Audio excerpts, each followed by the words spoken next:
Hello. Since I had everything hooked up now, I thought I'll do the update of my system and what I actually got in this room and what is my setup at this point in time.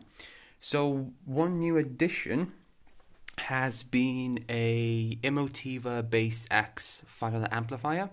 This is an older model. This is the 5175 power amp. Because I got it, it's a discontinued 2019 model, but it has by far superior power delivery than any of the new BasX A series.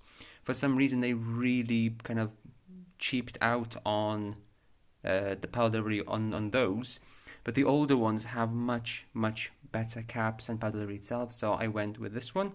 Second hand, but it was a very good deal, which I'm really happy about. My receiver is the Denon AVR-X4700H.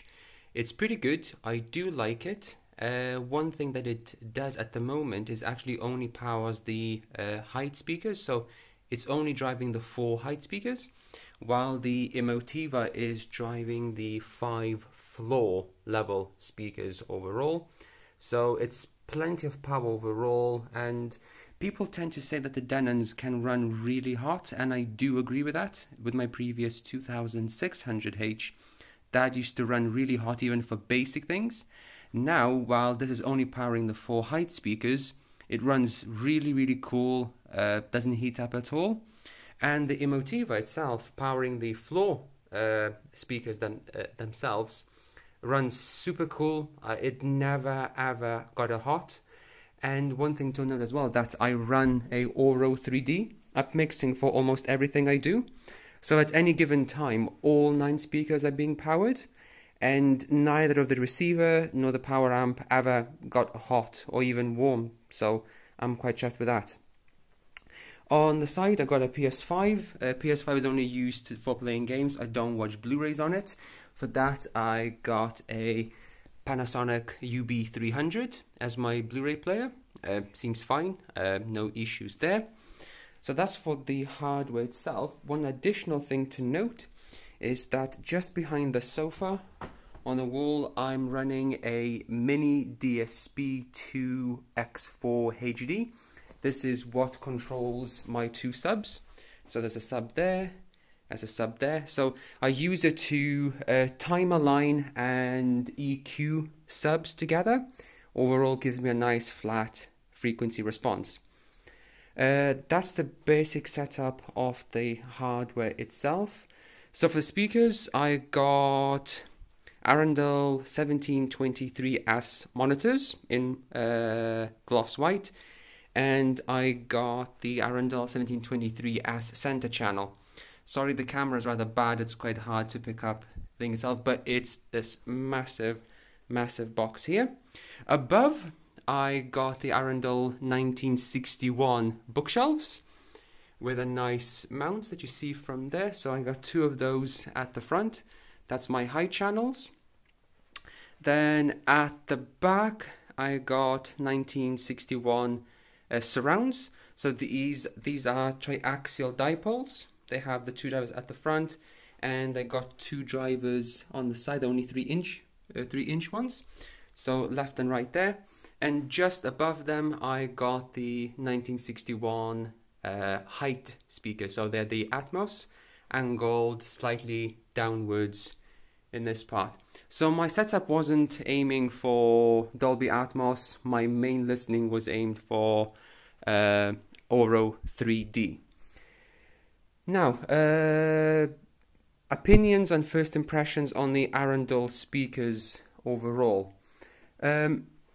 I have to say it's actually a mixed bag.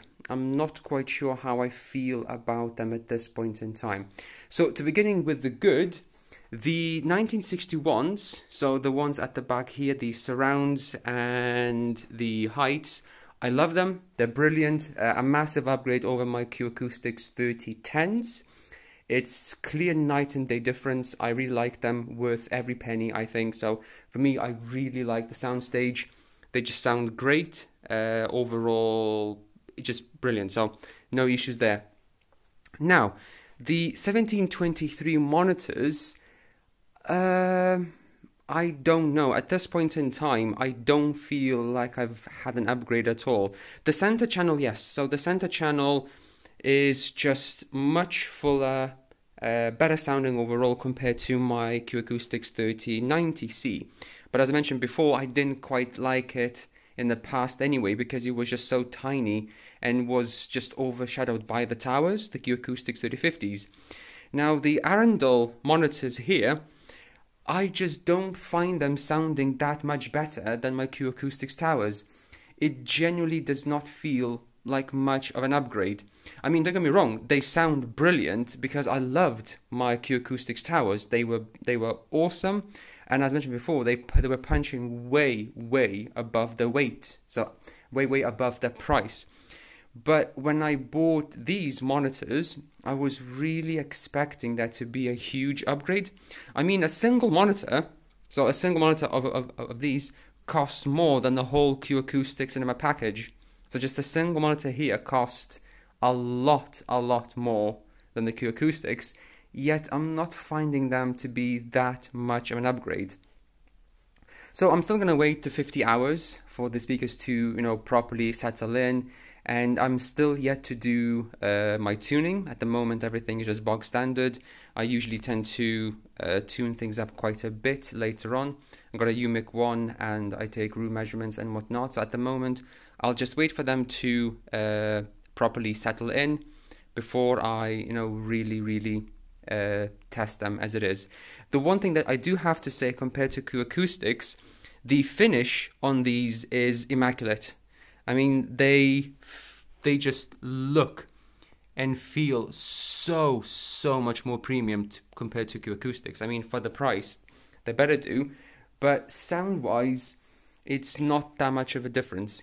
Actually, there is one small difference between them. So, if you were to play stereo music on the Q Acoustics towers, and if you were dead in the center, it was all good. The moment you shifted to one side a bit or the other, the stereo imaging wasn't that great. You would feel one speaker completely taper off, other one just overwhelm you. With the Arendals though, the waveguide tweeter I think is quite good. If you shift left to right, the stereo stage moves with you really well, so it has very good stereo imaging. So that's the one additional thing that Arendals definitely do have over the Q Acoustics towers, is the stereo imaging is really great. Overall, current impressions is the 1961, brilliant, I love the upgrade. 1723 monitors compared to my towers. I was really expecting much more, but it's still early days. I'll go through, do some customizing, do some tuning, play with the crossovers and whatnot, and see if I can get them to sound better. And once I got that finished, I'll give an update afterwards. Thank you for watching.